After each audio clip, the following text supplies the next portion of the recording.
Bienvenidos a Salud y Vida, el programa donde todos los días les traemos a ustedes los televidentes y por supuesto a nuestros usuarios de Mcali información para su salud y su bienestar. Este espacio es un programa donde a ustedes les enseñamos no solo de actividad física, fisioterapia, diferentes hábitos que deban aplicar en sus vidas, sino también cómo deben actuar ante situaciones de estrés que puedan llegar a perjudicar su salud. No se despeguen porque ya iniciamos en esto que se llama Salud y Vida.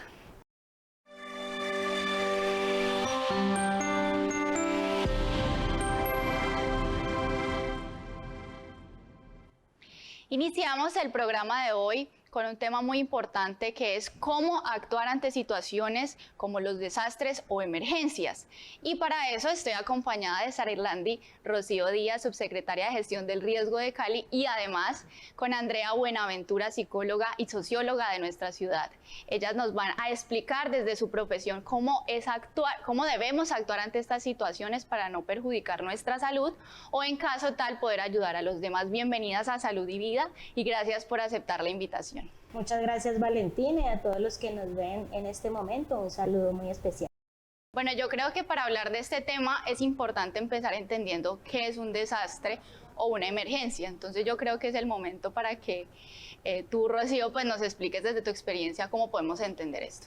Claro que sí, Valentina, para todos los que nos ven, un desastre comúnmente lo asociamos a que es un desastre natural, que es culpa de la naturaleza. Pero cuando hablamos de desastres, hablamos de esos eventos que ocurren porque bien sea un fenómeno natural o ocasionado por el hombre, se materializa y eso causa pérdida de vidas, también de bienes, de infraestructura y pérdidas económicas. Ya hemos visto recientes desastres ocasionados a sismos, esos son desastres naturales, pero también hay una frase muy común que dice: los desastres no son naturales, son una construcción social. Entonces, cuando nos ocupamos en zonas, por ejemplo, propensas a que ocurra un deslizamiento o cerca de la orilla de un río, no es que el río se salió y se me metió a la casa, es que yo invadí el espacio natural del río y ahí es, digamos, cuando la naturaleza se manifiesta y tenemos lamentablemente pues la pérdida de vidas o de bienes materiales. Usted explica justamente los desastres, pero no sé si desde su profesión los cataloguen de pronto uno más grave que el otro. ¿Cómo podrían explicar primero eso antes de entrar en otros temas? Bueno, lo que hacemos la distinción es entre una emergencia y un desastre, ¿sí?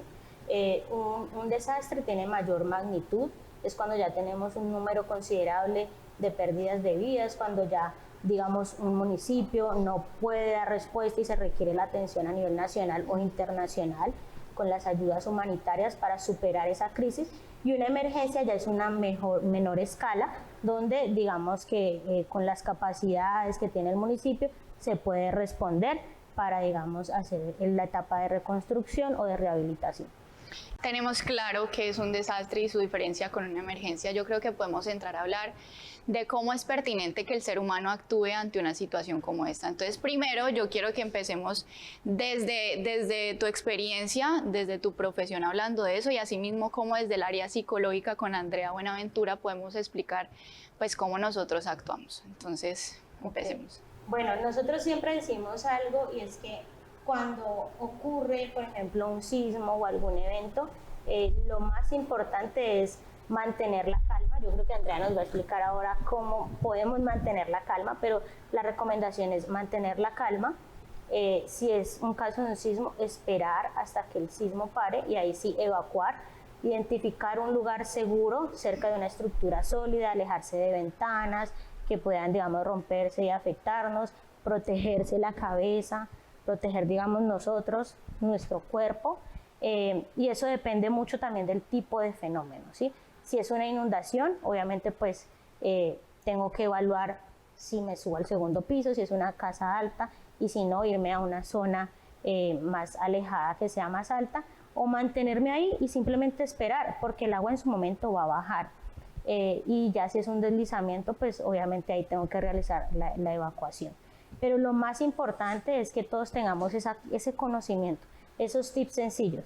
Por ejemplo, identificar con mi familia cuál va a ser ese punto de encuentro. Si pasa algo y estamos en diferentes sitios, ¿dónde me voy a encontrar con ellos? Tener a la mano un silbato, por ejemplo. Tener siempre nuestra mochila de emergencia. Entonces yo creo que el conocimiento es poder y en la medida que conozcamos eso tan sencillo en qué hacer, pues vamos a poder salvar nuestra vida. Rocío, usted nos da unas herramientas para actuar en caso tal pues de alejarnos de estructuras que puedan generarnos daño, pero yo creo que en este momento es precisamente donde Andrea Buenaventura, nuestra psicóloga invitada, nos puede explicar esa forma en que nosotros como seres humanos entramos en crisis, entramos en estrés. ¿Por qué el ser humano hace esto ante estas instancias? Bueno, pues desde la psicología lo que tenemos que entender es que nosotros tenemos como dentro de nuestro sistema nervioso dos partes para actuar ante una situación.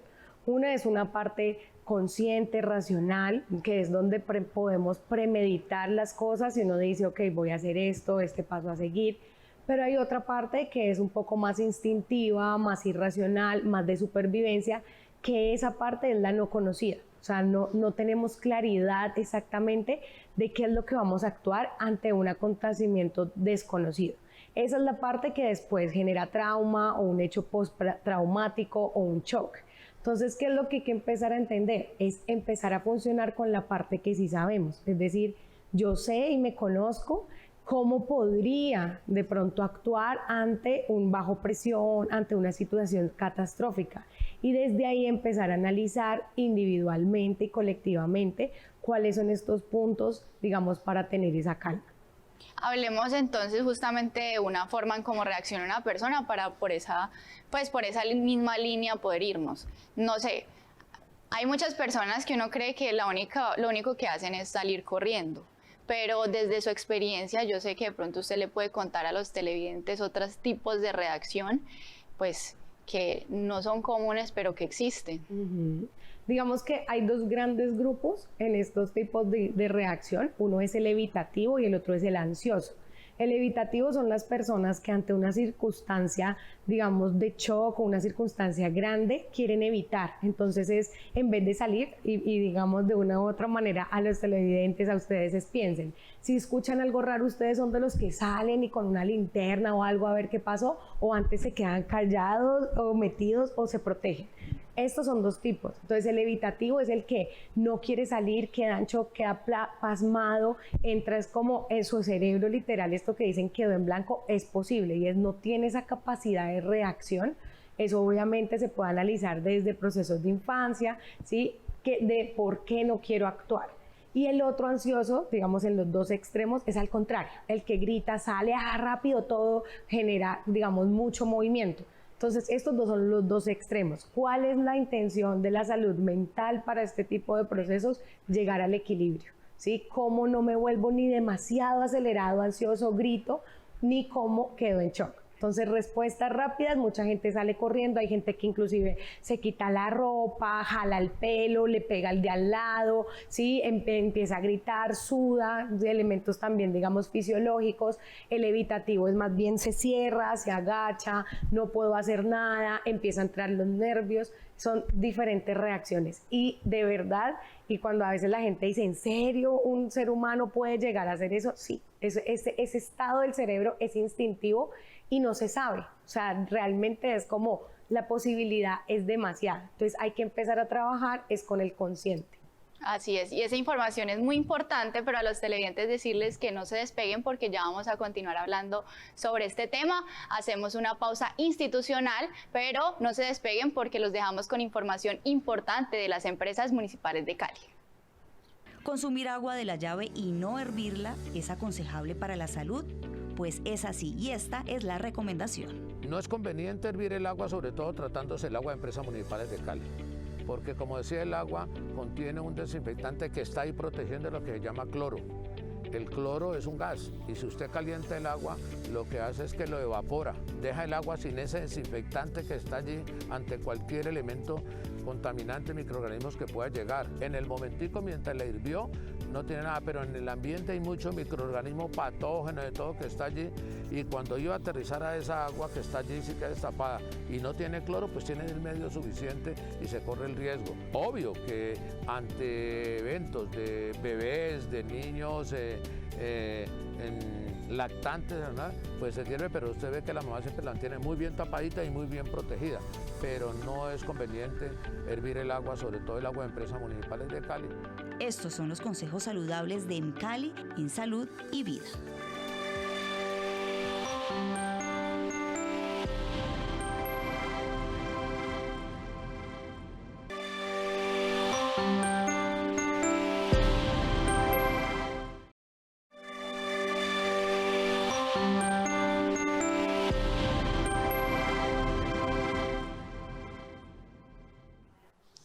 Continuamos en Salud y Vida con el tema de cómo actuar ante casos de emergencia o siniestros.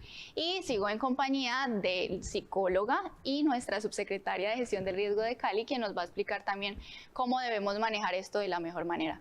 Continuamos con Andrea, quien nos venía explicando las dos formas o los dos estilos de las personas pues actuar ante estos siniestros o estas emergencias. ¿Qué más pasa con las personas, formas de reaccionar o más bien cuál sería la forma adecuada de hacerlo? Ok, pues digamos que hay como unos tips, digamos, muy básicos también que se pueden hacer en todo momento.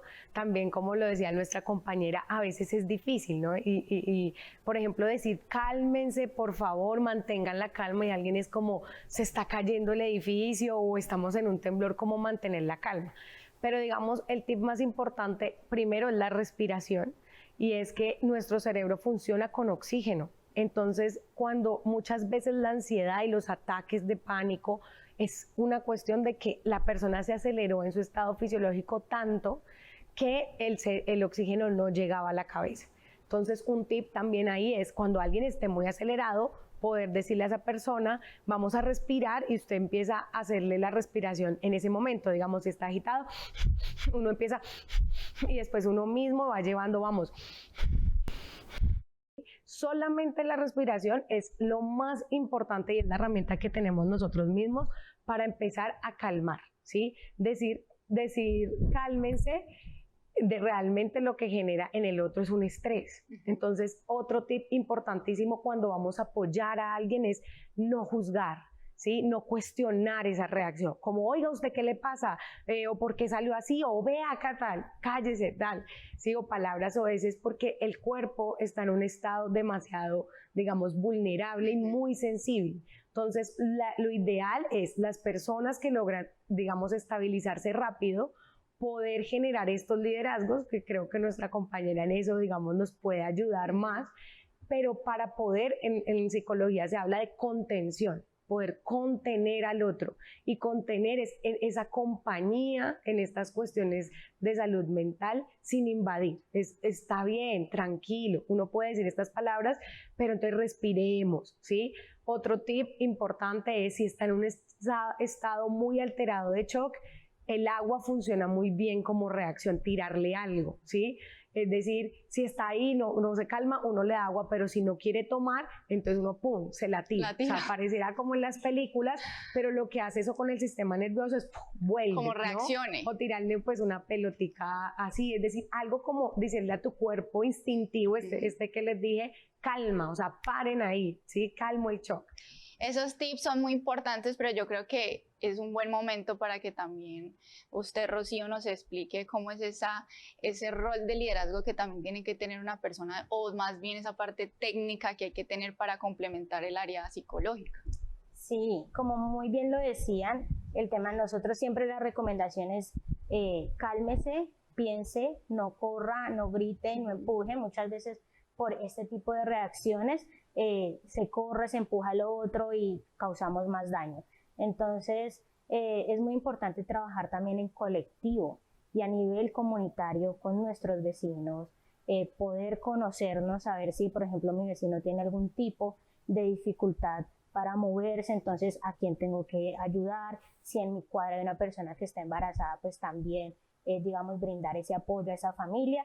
Y esto lo hacemos también a través de transferencias del conocimiento y de conformación de grupos comunitarios, donde es muy importante que aprendan a identificar, por ejemplo, cuáles son los sitios seguros en el área donde yo vivo, a dónde me debo ubicar, cómo debo evacuar, y ahí estamos haciendo un trabajo bien importante, haciendo simulacros y simulaciones en zonas de alto riesgo con comunidades vulnerables, donde surgen también estos liderazgos. Y algo muy interesante también el papel de las mujeres, ¿no? Hemos visto que en muchos de los grupos y en comunidad las mujeres asumen un rol de cuidadoras de la vida.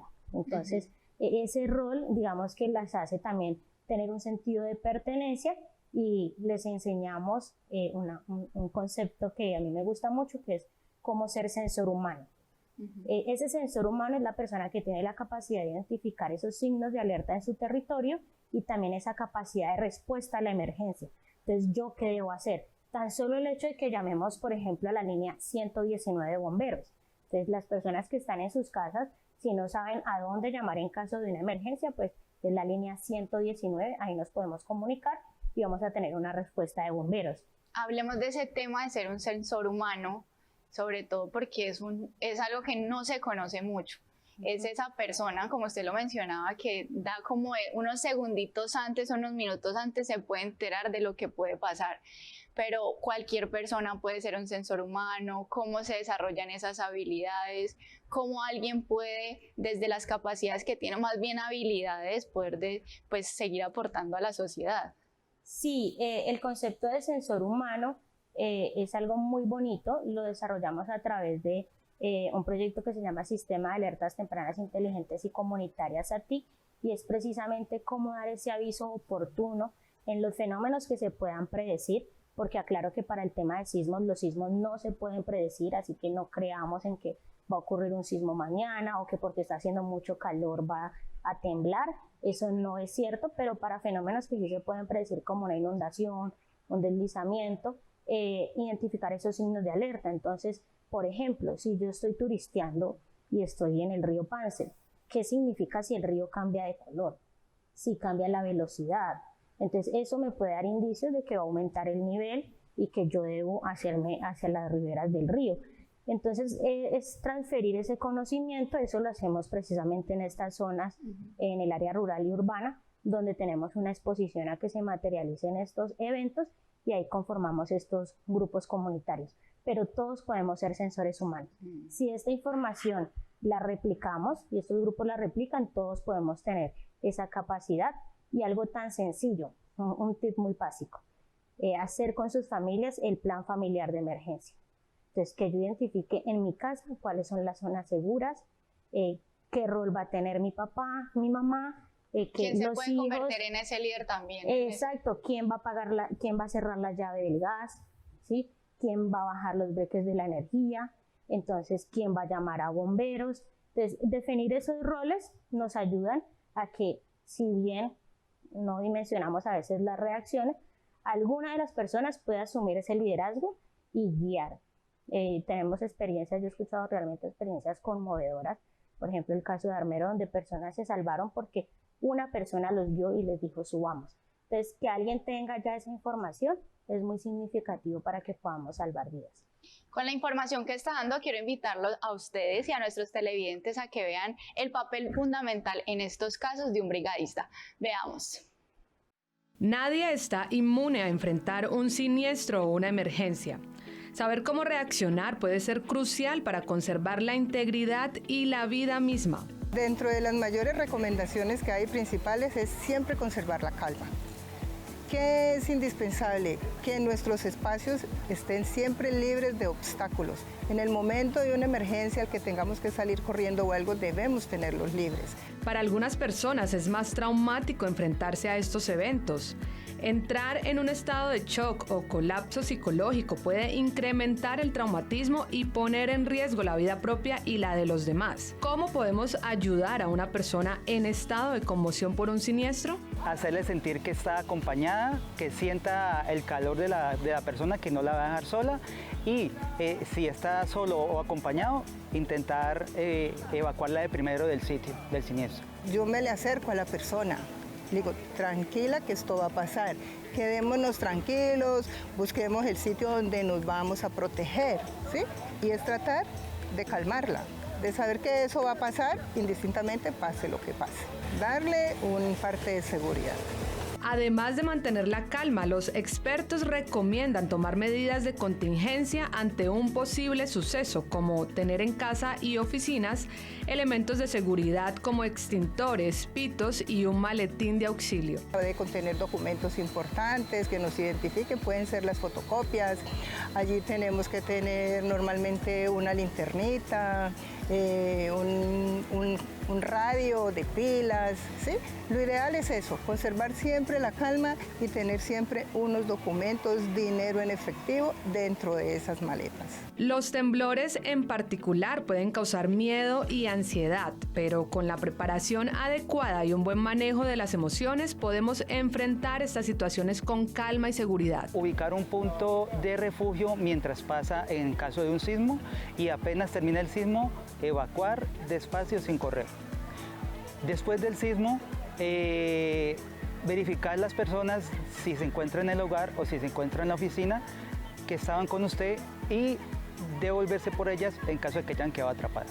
Con una persona que mantenga la calma sirve para que a las demás personas les transmita esa seguridad. No correr, no gritar. Tomarse un momento para respirar puede salvar vidas.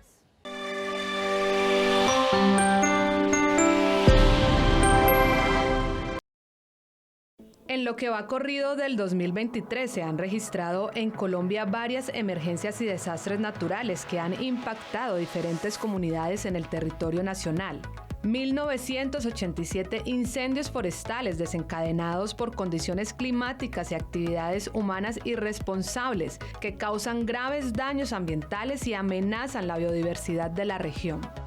Por otro lado, los sismos también han sido una preocupación constante en el país, con 5.174 sistemas en este año, lo que significa que diariamente han ocurrido 69 temblores, aunque la gran mayoría de estos eventos sísmicos son de magnitud menor, por lo cual muchas veces no los percibimos.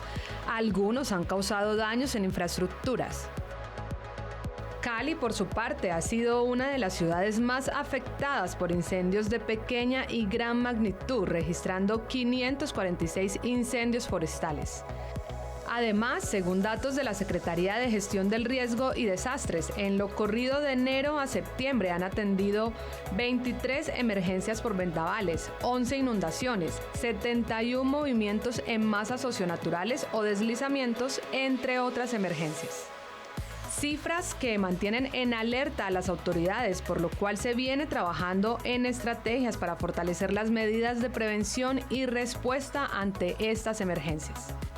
Hoy en Salud y Vida ahondaremos sobre la labor mancomunada de los organismos de socorro de Santiago de Cali, así como de las medidas y recomendaciones que debemos tener en cuenta a la hora de una emergencia o un siniestro.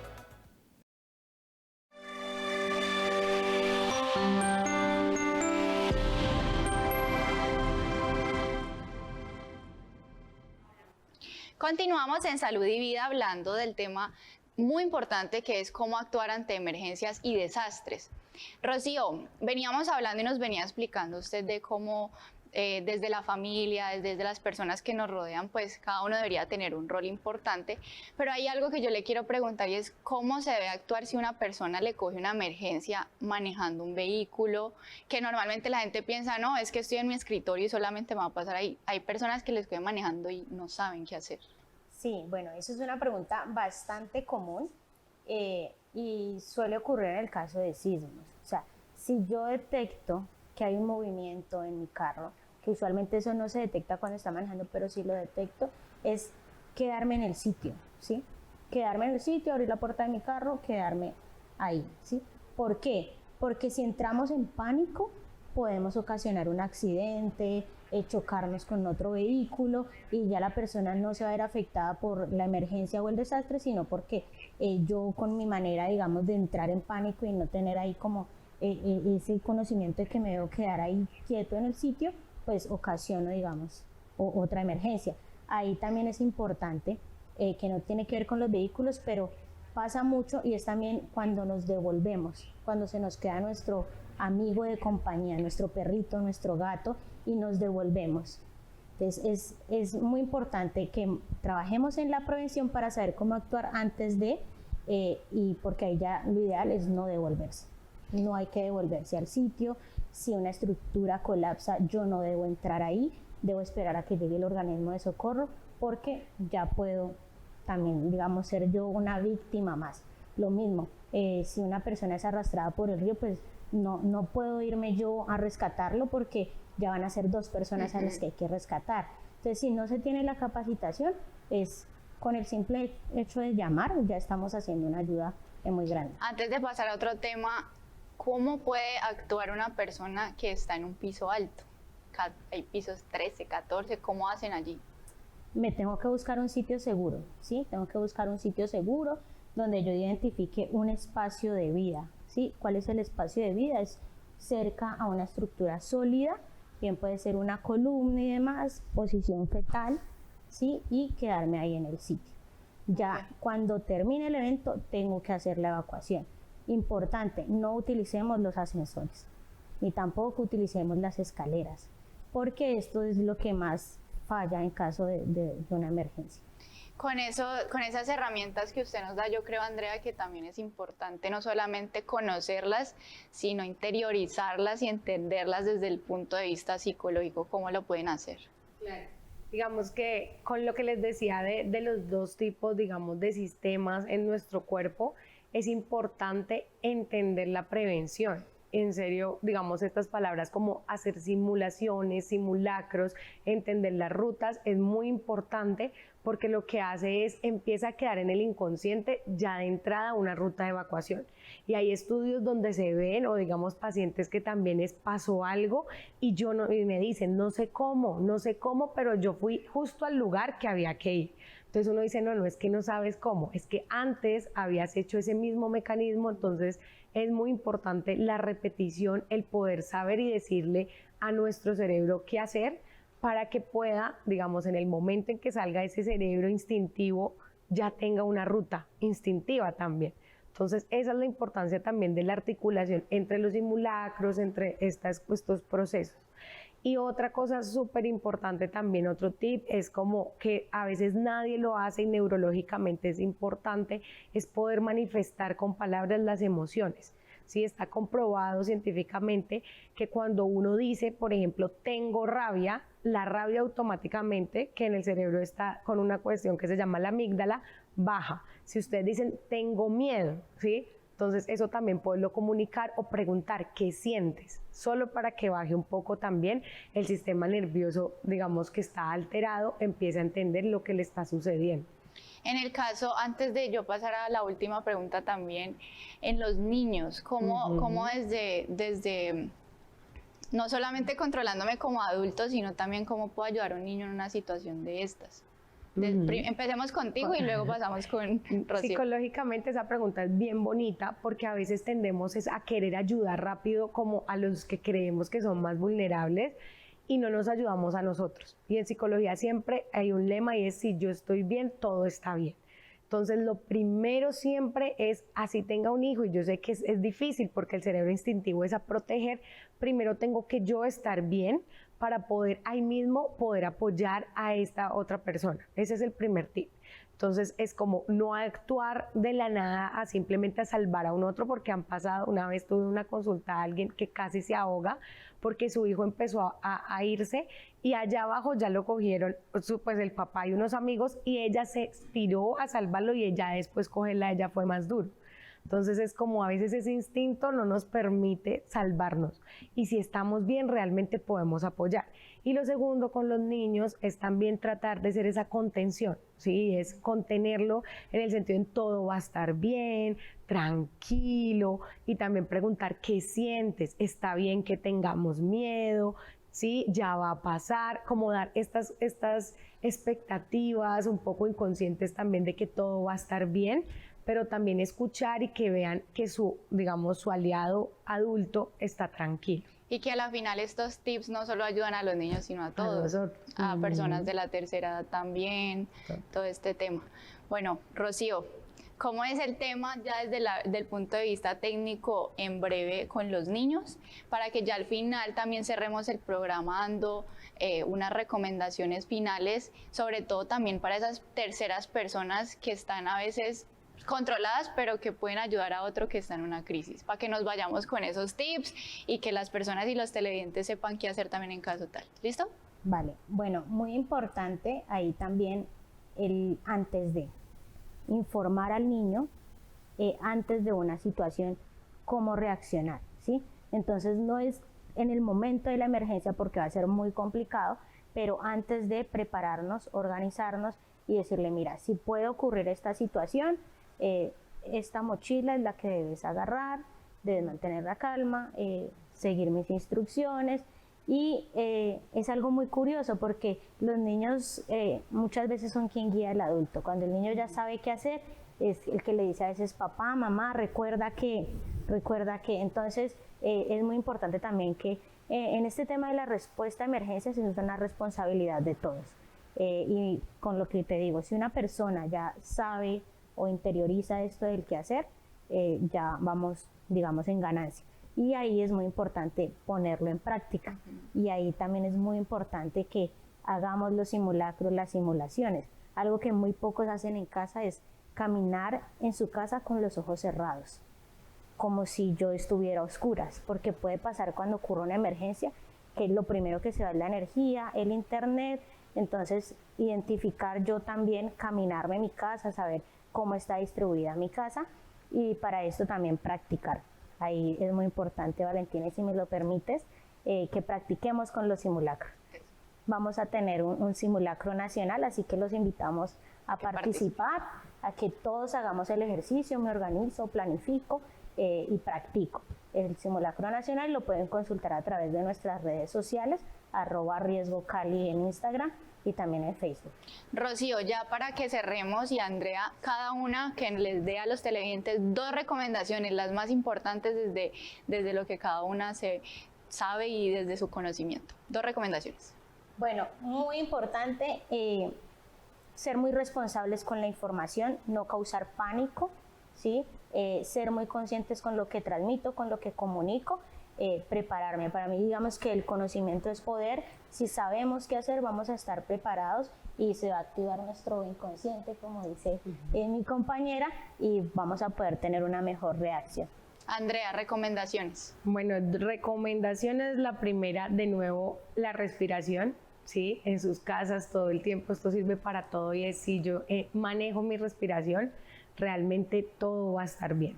Y la segunda, un poco también ser contención con uno mismo y con los demás, es decir, aprender a tratarnos suavemente, a que en estos estados también poder empezar a fluir un poquito como con esa armonía, escucharnos a nosotros, a los otros, y pues la palabra que siempre digo es todo va a estar bien, tratar de dejar tantos pensamientos catastróficos hablando de esto, que es lo que más eleva el estrés, nuestra suposición. Así es. Gracias, Andrea, gracias, Rocío, por aceptar la invitación a Salud y Vida. Siempre serán bienvenidas a este espacio, y bueno, creo que los televidentes van a quedar con una información muy importante. Gracias por aceptar la invitación. Con mucho gusto, muchas gracias. A ustedes decirles que recuerden seguirnos a través de todas nuestras redes sociales como @canal102cali. Nos vemos en un próximo programa para que ustedes, nuestros televidentes y por supuesto los usuarios de Mcali continúen aprendiendo con nosotros. Nos vemos. Chao, chao.